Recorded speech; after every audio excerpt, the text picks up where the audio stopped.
Hi friends, welcome back to our channel Lakshmi 63.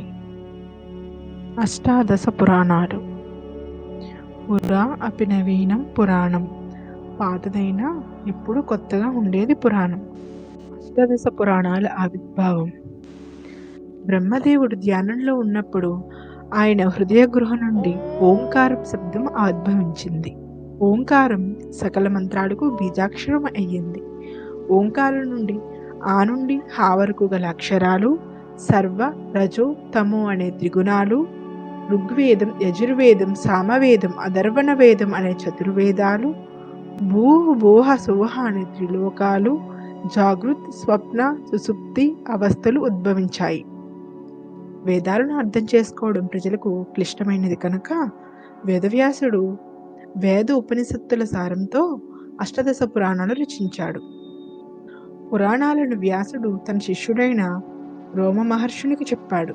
రోమ మహర్షుడు తిరిగి వాటిని తన శిష్యులైన త్రయారుని, కశ్యపుడు, సావర్ణి లాంటి శిష్యులకు అందించాడు. ఆ తర్వాత ఒకరి నుండి ఒకరికి అవి వ్యాప్తి చెందాయి.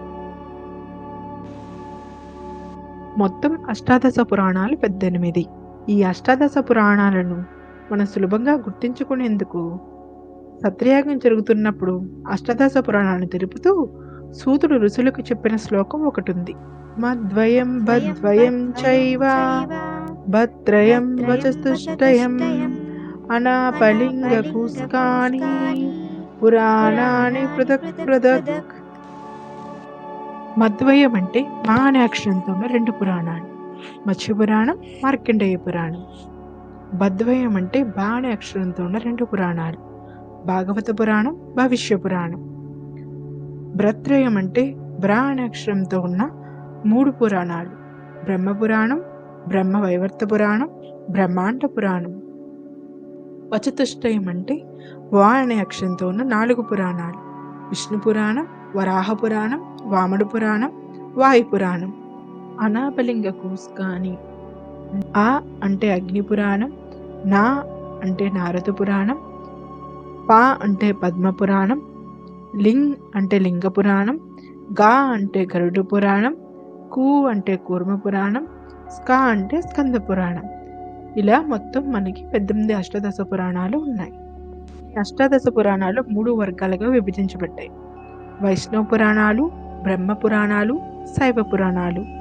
వైష్ణవ పురాణాలు అంటే విష్ణు పురాణం, భాగవత పురాణం, నారద పురాణం, గరుడ పురాణం, పద్మ పురాణం, వరాహ పురాణం, వామన పురాణం, కూర్మా పురాణం, మత్స్య పురాణం.